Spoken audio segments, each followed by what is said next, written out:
I am now. You are now. It took a while. No. You must be a hard nut to crack. No, truth be told, I'm a Saints fan. I love the Saints. I've loved Drew Brees for years. There's the mortgage geek. And I'll fall back to. Nice. Good morning. Good morning. How are you? The mortgage geek, David Butler here. And so we were talking Super Bowl. Yeah. I think the Patriots are going to win. I don't think there's any chance the Rams can beat them, even if Gurley plays and is 100%. That's just my opinion. The Patriots have lost several Super Bowls, though. So yeah, but they've sure won a lot. they have won a number as well. I want to know if it's going to be a Madden NFL game like the Rams and Chiefs, racking it up 50. What was that? 54 I or do something. think it will be a lot of points. Just back and forth, back and forth. Yeah, because there's a lot of offensive weapons there. And not great defenses, but typically, though, they say in the Super Bowl, defenses do better because there's so much hype, and the offense is such a ballet. It's all timing and all these specific movements. Right. It's harder to get those dialed in. It takes a little while, whereas defense, it's all just raw, and so you can take that adrenaline Just straight smash. energy. Yeah, but the Patriots, you've done it over and over and over, so there's not that, I don't know, that level of emotion that first time. It's like, hey, we've been here, you know what to do. I think it Edelman, is. just go out, go left. Yeah. Just do a Yeah, it's like a 7-yard normal slant. game. Yeah, right. Extended season again. Yeah. By the way, and let's talk about macro here because we're going to talk about the mindset of buyers and the market is changing and what's going on there. But I want to talk about macro, the weather. So it was pretty chilly yesterday, wasn't it? Like 65. I put a sweater on. Yeah. Yeah. I had my skull cap on. Most I of the day. actually had a cap on yesterday underneath my helmet. I did. It's cold out there. Yeah. 60 degrees is cold. Yeah. So we're seeing the polar vortex. This is no joke. Like this is the actual terminology that's being used. Polar vortex has hit the United States of America, and there's been a lot of political rumblings around global warming and the lack of and all that stuff that's going on. But reality is unbelievable cold. Minus 46 it was in Chicago yesterday. That picture, negative 27, but then that picture I just showed you was negative 46 in Minnesota. Negative 46 in Minnesota. It Yeah. was colder in Minnesota than it was in Antarctica yesterday. Yeah, correct. Now, I was in Minnesota about a year and a half ago for my daughter's volleyball national championship, and I checked on real estate while I was there. $400,000, $500,000, $600,000 houses in good neighborhoods all day. Mm-hmm. I wonder how those people feel today about that. Do you know what I mean? Like the value in San Diego, we say the weather, everyone knows the weather's great here. How valuable is that to you? This is a reality check. People are fleeing. Yeah. That's why I You think that better Texas is going up so much too, Really? right? Just because, I mean, Texas has pretty mellow weather. I mean, it gets muggy and A little hot. humid. A little A little humid. sticky. But it's a lot better than Minnesota. True. You say that now in winter, but Yeah. let's talk to them in the middle of summer. That's true. And they're like, oh. Yeah. And Texas is weird because it's such a big state. Like West Texas is like different than Central right. Texas and South Texas and the North and the top of the little thing. Break it up into 4 different states. It really could be. I love numbers. And then when I sit on airplanes, I get really bored. So I start playing with numbers. So I actually figured out how many cubic meters there were in Texas by land. Mm-hmm. Then I figured out if I broke it into segments, how many people I could fit in Texas in families of 2, families of 4, how many square feet, and all that kind of stuff. How long was this flight? I'm pretty 45 minutes. I'm actually pretty good with numbers. You guys, Here to Vegas. It was a Vegas trip. It was like an hour and a half. Yeah, it was San Francisco. This is how much I love just looking at numbers all the time. So I actually figured out how many people in the whole entire world in a family of 4 can actually live in the state of Texas. How many was it? 25. I can allocate 2,500 square feet to a family of 4, and every single person in the entire world can reside in Texas. Can reside in Texas? Yep. Seriously? Yep. I'll send you guys the map. Dang. And you can do the loans, right, when they buy the place? I'll be glad. Because you are licensed in Texas. But I didn't equate for like any roads or curbs or anything like that, right? Yeah. Right. So that would have to take up some space, or like a possible tree every once in a while. You might need to factor that down a little bit. But I'd just say that was very interesting. The whole huge. world. Yeah. That's how large Texas is. Are you serious? Yeah, I have the math. I'll show you. It's I love remarkable. That's math. one of those statistics that just doesn't seem possible. But Yeah. I would love to see it. That's Well, amazing. California's also enormous, and also dynamic in, real estate and climate and industry and stuff like that. So what's really, really interesting to me about the weather that is hit right now and how that is ultimately, affecting what's going on with people. I mean, the guy who does pricing for Cornerstones in Wisconsin, he's like in his basement, just trying to survive, like with cans of food and stuff like that. Like the stores can't open when it's minus 50 degrees. Right. No. Everyone just has to bunker down. That's right. If you get caught outside on accident, you'll get frostbite in like 5 minutes. Yeah. We don't ever have that problem here. Like No. it's gonna rain today, and people are like, "Oh, I don't know if I can make it to the meeting today." Like that's what happens. It's gonna rain. No, I gotta lock it down. Remember the appreciation party? It was sprinkling, and people were like, I just Free don't- booze, free food. I don't know if I can make I it. just don't think it's safe to be on those roads. It's raining, folks. It's treacherous. It's treacherous. It was like this much water. Hysterical, and it barely sprinkled. It barely sprinkled, but still, Fortunately, a lot of That's people did amazing. show up to that party. Yeah. But so I think that's an interesting thing to look at because it's something that we sort of take for granted. We do. As a born and raised San Diego native, we were talking about it. I don't understand what that kind of weather is like. No. I can imagine, but I can't understand what it's like to live there. And so, while I know that I appreciate everything that we've got to offer, I can only imagine somebody who's come from that, relocated, and it's like, Yeah. yeah. One thing that I've been, so we obviously do a lot of reality shows that we produce here, and I've been talking to a lot of buyers lately, and what's been interesting is that a lot of people who have relocated back to California, they're looking to buy. So maybe husband or wife was from here, they went somewhere else for a job, met someone, and then convinced them to come here. Hard sell, right? Let's move to San Diego where I know it like the back of my hand. And they're just they're like, I will never go back to Utah or wherever it was that they came from because it is such a stark difference. You can go and you can get used to a place. Yeah. But man, if you taste this enough, there's no way. I had to move here. I left a dream job to move here with no prospects. Right. Because I came here like 3 or 4 times and was like, on the plane going back to Missouri was just like, I don't want to go back to Missouri ever again. I mean, so we really have the sweet nectar of the universe here. I mean, this weather is the bomb. It's as good as it gets. Yeah.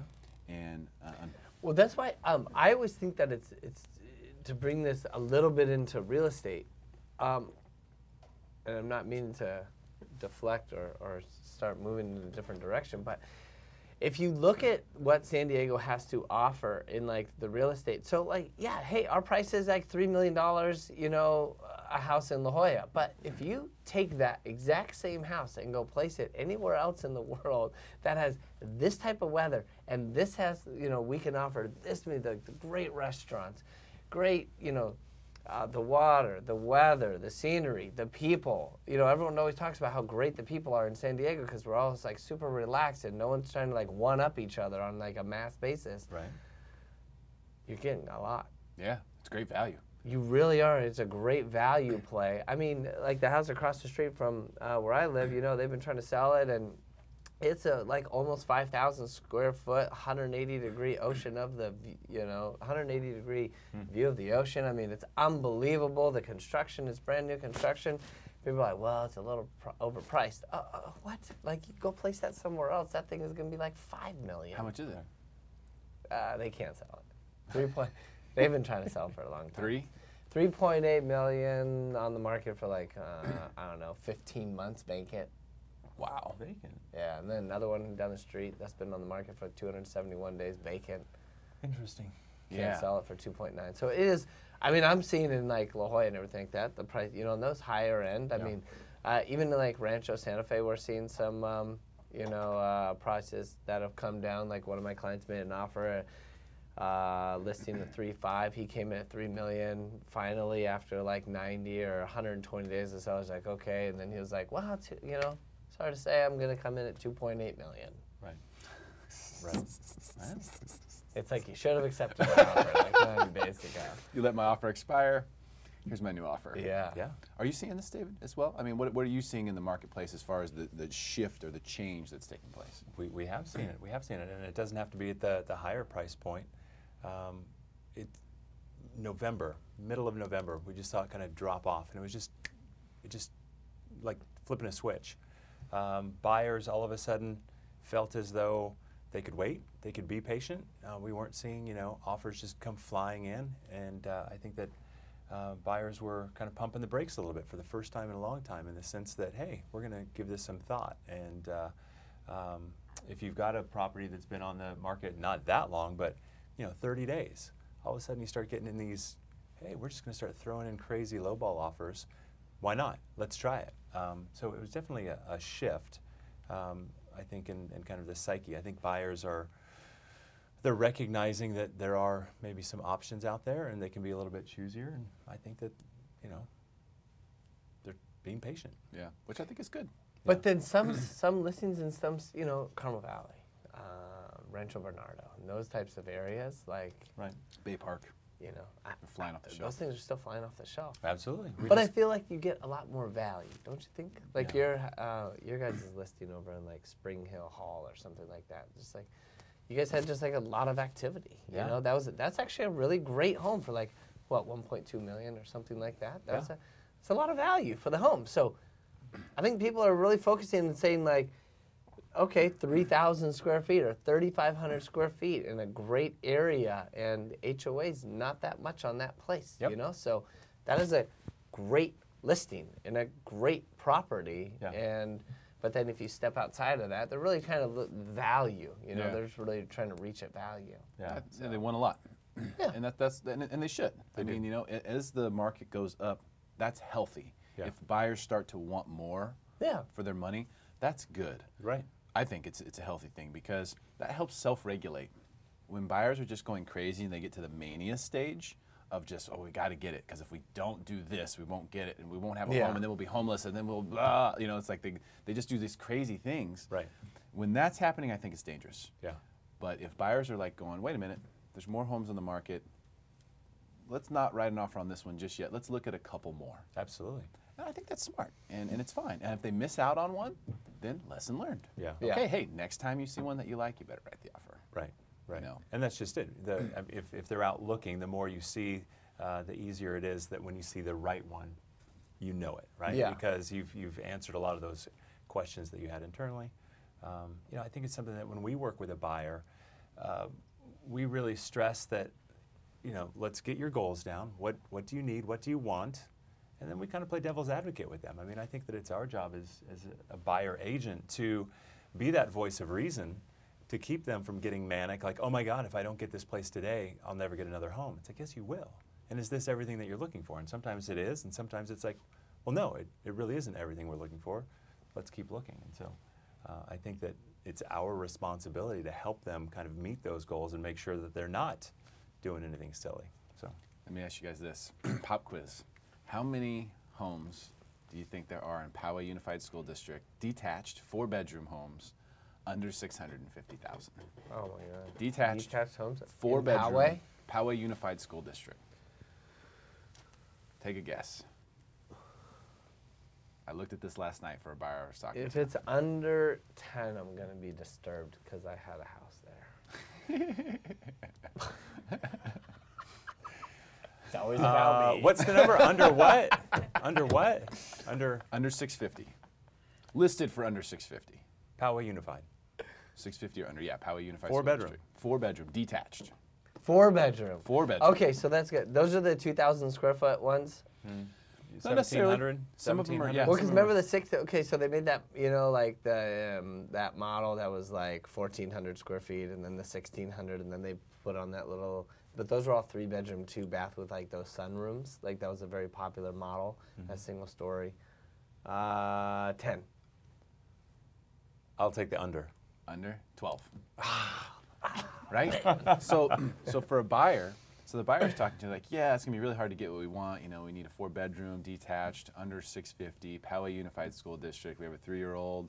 You know, blah blah. I go and I look. There's 12 houses to choose from. Right. 12. Right.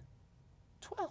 Under 650, 4-bedroom, detached, no HOA, pretty good. no Melrose, and they're varying yard sizes and lot Yeah. sizes. Sure. And varying, you know, conditions and different locations in Poway.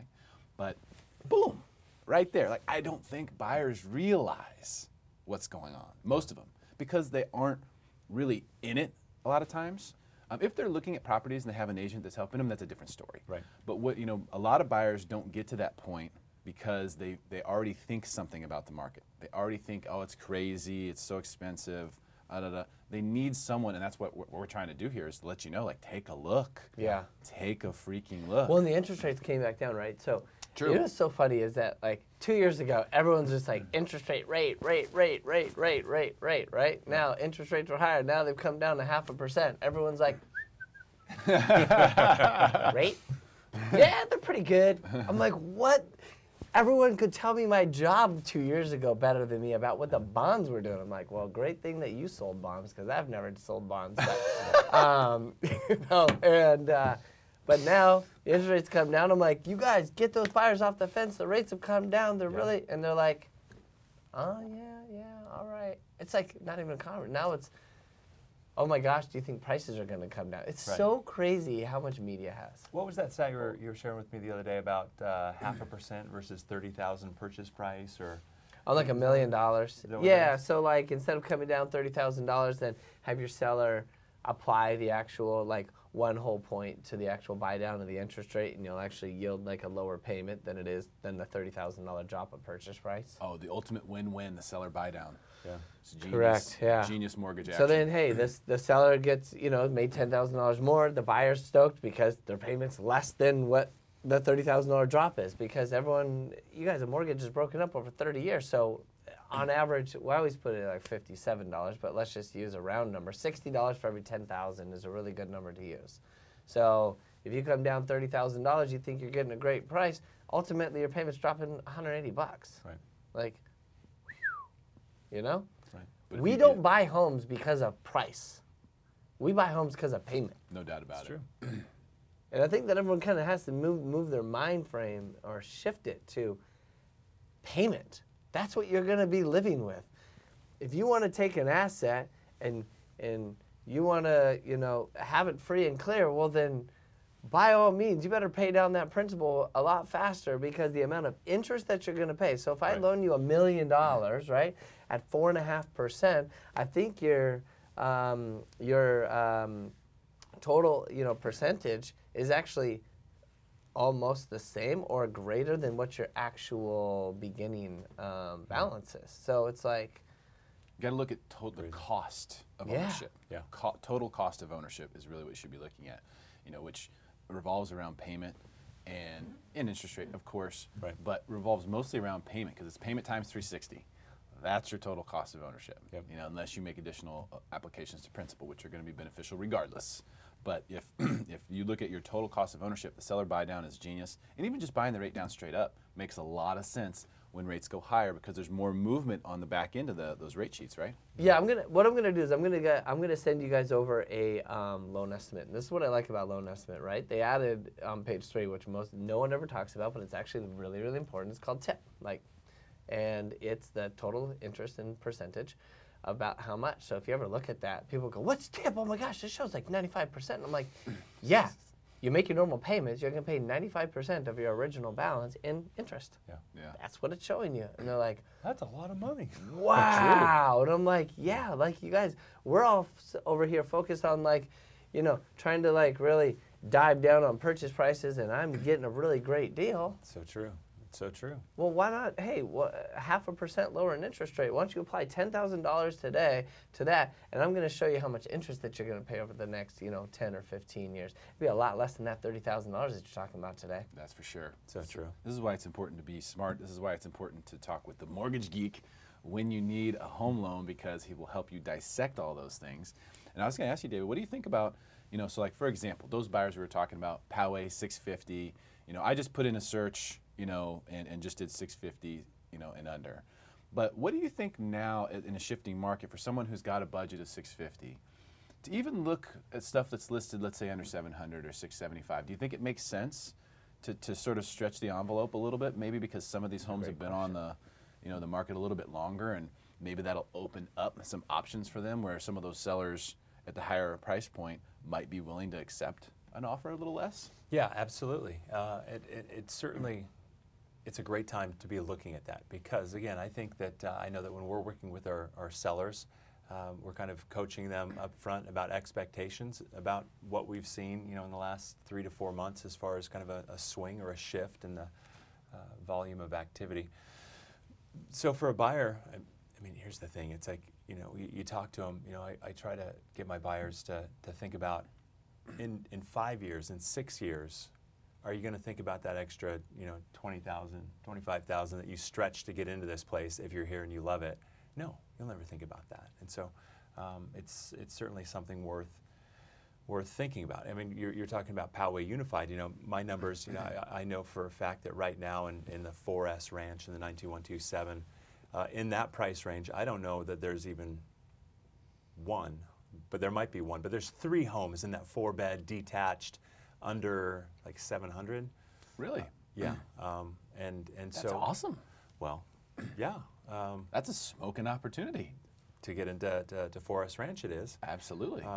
But it's one of those things where a buyer who's looking to get into that built-in social network, the schools, all of that, yeah, if you're at 650 and can stretch up to 700 to get into 4S or some area like that, absolutely do it. Yeah. Do it. Now's the time, to be thinking, because I think sellers are again, you say, everybody wants a deal. Yeah. Buyers want a deal, sellers want to feel like they got the better deal. Everybody wants the deal. But in the end, if you can get the 2 sides to come together and you can get that buyer to stretch up a little bit, kind of negotiate it, find a balance, everybody wins. Yeah, no question. And also financing. Again, like they were very set on 650, but I didn't go into it because I'm going to leave that to Sean. But well, what payment are you looking for? Yeah. Because like we might finance 650 at par or something like that, and here's your payment. But now, what if you could go buy 680? You qualify, but we get a little seller buy down credit, and you buy down a little bit with some down payment, and then all of a sudden you have even a lower payment possibly, the house you really, really want. Yeah. And it's a higher price. So it's, again, back to your point of we're payment shoppers. We got to stick with that and not get stuck on price so much, because at the end of the day, the payment is the thing that we have to get the checkbook out for every day. I mean, it was so funny. I was having a conversation with one of my clients who just went into escrow, right? And he was like, I was going over all the numbers. Hey, here's your rate. And, hey, do 5% down, FHA, because, you have a little bit lower of credit score, blah, blah, blah, right? Went through the whole thing. It was great. I was just thinking, I just really want a $3,600 payment. And I'm like, well, this payment's $3,663. You know what I mean? He's like, just $3,600 just makes it great. And I was like, well, I already pulled the actual tax rate for your property. I mean, I have no, I just think that that'd be a great. And I was like, you know what? That sounds amazing. Just buy down the rate even more, or bring in that extra $10,000. No, I don't want to do that. $3,663 sounds great. I was just like, that's amazing. I was like, bring in $10,000. Bring in $10,000. No. I'd rather have my $10,000. I'm like, so we have to look at payment and say, what equates to that? What do you benefit from it when you're already buying it down and you're already using actual tax rates too? Sometimes we got to give it to the buyer and say, I would rather have you keep $10,000 in your pocket right now because you're spending so much. What's $63 you won't recognize it tomorrow, Yeah. So it's that psychological thing. He didn't want that $63 on his statement. Numbers. Numbers. No, definitely. That's what it was. So it's interesting. We want to focus on payment. We do want to, but we also have to put it into context of what that payment means, right? And like how much more money it does take when you get down to a certain level. And I just want to say it on air, you guys, all these no-point loans, like, hey, an interest rate with no points, that's not beneficial to anybody. So please consider it. I can look at math. I can look at math every single day. You give me a scenario. If you buy a point down for that interest rate, you will always win on any sort of calculator. Call me. I dare you to challenge me to show me that buying it down 1 point does not benefit the buyer. The break-even point is quick. Yep. It's like 2-3 years. So unless you're buying a house that you plan to sell in the next 12 to 24 months, which you should really think about why you're buying a house, if that's your game plan, it will never pencil to do what they call a no-cost loan, which is where you take a higher interest rate to cover costs Or even just to get rid of no points. It's just or no like point loan. It's true. It's I will show you. I'm telling you, 10 out of 10 times, I dare you to try to show me not. And here's the other thing. And okay, maybe there's somebody out there. Someone was worried about a $36.63 payment. It's like, hey, you don't have to get cash out of your wallet and like count pennies and hand it over to the teller anymore. Right. This is coming right out of your bank account, like auto draft. Like you're not going to notice. It is not going to be a big deal. Right. David, I wanted to pick your brain a little bit here because it is a shifting market, and you guys are selling a lot of real estate. So you're talking to a lot on both sides, buyers, sellers. You guys have a lot of irons in the fire, so you know kind of what's going on. And I know sometimes it's hard to give someone, that news or that genuine advice of, hey, this is what's really happening, because they just don't want to believe it yet. But for the people who do want to hear the truth about what's really going on, what is a number one tip for sellers right now in this market that you have? Expect to be patient. Expect that we're not going to get offers in the first weekend, because if the house is priced right, while we may get offers, it may take a week or 2 or 3, just based upon the level of activity that we've seen. And so my first piece of advice is to set the expectation, just be patient. Be patient. And then it gets into we need to put in the work, right? We need to put it for the sell side, for the listing side. We need to put in the work to ensure that your house is standing above the rest, that it's being, separates itself from the competitive homes that are out there, so that those buyers that are out there are coming to yours and taking it away, that yours is the best option. So that's my advice to them. Be patient and then be prepared to put in a little bit of effort. Know the competition, right? Like, take a look. You can look online and see, okay, hey, for what I'm trying to get for my house in my area, do a search, see what's there. Yeah. Know what you're up against. Like, know what else is on the shelf. Right. I think that's a really good piece of advice, because a lot of times people just have a number in their head, they haven't looked at it yet, and I'm sure when you pull comps and you go there and you go, well, this one, look at this one that's sold. It's gorgeous. Yep, that's exactly it.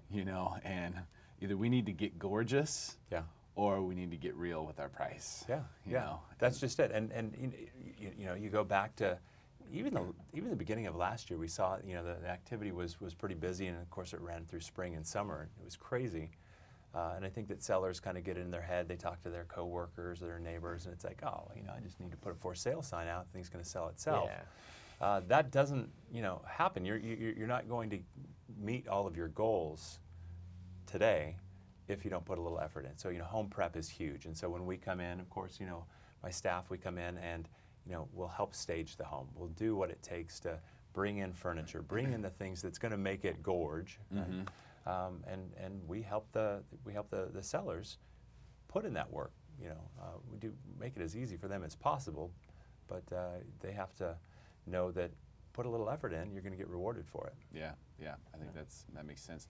Sean, what about buyers? Advice for buyers right now. You're working with a lot of buyers. I don't know how many people you have pre-approved right now, but it's a lot. Quite a few. What advice do you have for them right now going into a market where... Go write offers. Okay. Get off the fence. Go start writing offers. Make an offer. Just go make an offer. I don't care what price it is. Just go make an offer.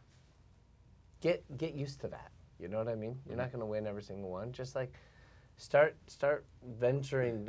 Stop trying to find the perfect place, because the 100% perfect place doesn't always exist. Like, you got to just start making offers and seeing what you do like and what you don't like. And also, I would highly suggest just working with the right agent. That's huge. Yeah. And I see it a lot. Like, on the listing side, working with an agent that's kind of, an offer comes over and that agent's just like, you got to accept this, and like not having patience, right? Patience is huge right now, and people feel that. So if they feel like, oh man, every single time we talk, it's all about, I just have to accept this. Like, that's right. Not correct. And on the buy side, like, if it doesn't meet 9 out of the 10, then move on. Like you're saying, patience, like wait till the next one. But I would suggest writing those offers, because I think that there's a difference between somebody that writes an offer, right, and kind of goes through that process, compared to somebody that just sits there and seen 40 or 50 homes and has just never written an offer, Right. I think there's a big difference. 100%. I really do. And especially if it's a home that you think is close. Yeah. And maybe maybe you think that it's outside the realm of possibility. Maybe it's a stretch too far. It's those situations I encourage my buyers. It's like, let's give it a try. Yeah. It's like you don't know until you try. And we do it respectfully. We're not going to insult anyone, right? We're Right. not going to do anything that's going to put a bad taste in anyone's mouth. But why not? Try it. Sellers don't hate to get offers. Right. Listing agents don't hate presenting sellers with offers. No. So like the scenario we were using earlier, 650. If you stretch that search criteria up to 700 and you see something that's 699 and you really, really like it and you go and you look at it and you love it and it's been on the market for 60 days, 90 days, go ahead and write that 650 offer. Right. See what happens. They'll probably counter you, but you could tell them like, hey, well, this is the full amount of our approval or whatever it is, and you just see what happens. I mean, you never know. Someone might still have $500,000 or $600,000 of profit in that thing. I mean, I talked to someone yesterday who bought their house for $130,000. Right. And it's probably going to sell for like $650,000. Right. So some people have a ton of profit. I mean, values have gone up, so people have profit. They might be willing, to do it. Just get the deal done. Hey, let's cash in. Yeah. Let's move on. And sometimes sellers are really motivated, right? Well, and that's just it. And you find those sellers that maybe they may be comparing the comps from summer and what their neighbor sold for 6 or 7 months ago. And they feel as though if they're not getting what they got, then they're losing. It's like, oh, well, he got 30 grand more than I did. It's like, I'm losing. But if you back it up and go, wait a minute, you've been here for 8 years and you started down here and now you're way up here, you're winning. Crushing. Yeah. You're it's absolutely crushing. Yeah, so You already gotta put won. You got to Yeah. put it into perspective, and then of course try to understand their goals. And so again, for that buyer that sees that place that maybe it's been on the market for 30, 45 days, you don't know what the seller's situation is. Maybe they listed early because they're getting ready for a job move. Maybe they're motivated. You don't know, but if you like it, try it. And I like where you said within reason. Right. If it's a 700, the whole I'm gonna throw an offer at 500 grand like that. Lowball offers are just. I mean, that's just like pointless. just a waste of paper. This is not that market. Yeah. It's not a short sale foreclosure market. Like, No. you can put those away. And even in those times, I mean, it was still just kind of like, come on, the bank's not gonna just, fold over and be like, hey, there was an exception to every rule, but that was like a different time. It's like in today's world, it's just not gonna happen, But not saying that you can't get a good deal. Yeah. You don't know where the mind frame is of the seller. Again, that's why I say that it is so important to work with a seasoned agent that knows the market, that is currently doing a lot of loans, right? Not just taking a household name and saying, oh, my dad's realtor, my mom's realtor from 20 years ago, they've been in the industry for 30 years. Cool. That's amazing. That sounds like a lot of baggage to me. That doesn't mean anything in today's world. With everything that the buyers have, they have so much access to everything. They have Zillow, Realtor, Trulia, they have Bankrate. Every single person knows about interest rates, houses that have been on the market, Redfin. So I think that it's very important to work with an active agent that is currently out there making numbers. Yeah. And I'm going to make a little PSA here because, I have not verified this, but someone told me, a seller told me, has her home listed with purple bricks. And apparently the way it works is you have to pay them the fee whether it sells or not. Now, I don't know if that's true because I haven't actually done anything with purple, but sellers beware that, when you're looking at these contracts and some of these brokers that are out there, just be very careful because you may get yourself in a really bad position where your home becomes a stale listing and you end up having to pay someone who didn't do anything for you, so be careful. David, my last question for you. Yep. I was talking to someone yesterday who's been pre-approved by a big bank. Okay, so a big bank that whose name everyone would know. And I was talking to them about the loan that they were getting and stuff like that. And what I encouraged her to talk to Sean because, and the one big reason I gave, because I could have given $1 million, but the big one I gave was, I'd be concerned if it were me buying and I'm sending to the listing agent a pre-approval from a big bank. Yeah. I don't know how much weight that carries, but I just know, me personally, some of the agents I've talked to have said, you know, it does matter who your lender is, because that has weight with your offer. If we know the lender, if we know, you know, if we've worked with them before, if we've done transactions with them before, or if it's going to be a bank and we're going to have to call an 800 number and get a call back 3 days later, that's a different story. Do you put any weight into that? Does that matter to you as a listing agent? No, it certainly does, because if I've got 2 or 3 offers in, right? If I'm working with the seller and we've got 2 or 3 offers in, and I'm looking at the financing from each of the buyers, I've had horror stories, you know, working with you know, organizations to where you get a deal that falls out because they didn't do you know, they didn't do their homework up front. They said, oh yeah, here's your pre-qualification, pre-authorization. They're fine, they're good, and then they dig into it. It's like, ooh, I guess we didn't ask you about this other stuff, and now all of a sudden you're not. And so it makes a huge difference. And so I know that, you know, if I'm working with somebody that's talked to Sean or gone to Cornerstone, or at least got you know, cross-qualified, that they're legit. And if I, you know, get into an escrow with them, it's going to work out for my sellers. And so it absolutely matters. Okay, yeah, and I just wanted to kind of hear that again, because it's been a while since I've heard it. And in a market like this where you're really trying to, you know, you need to really pick the right offer for your sellers, especially if you have multiples, or if you're trying to tell them to be patient and one comes in quick, right, you know, but it's lower.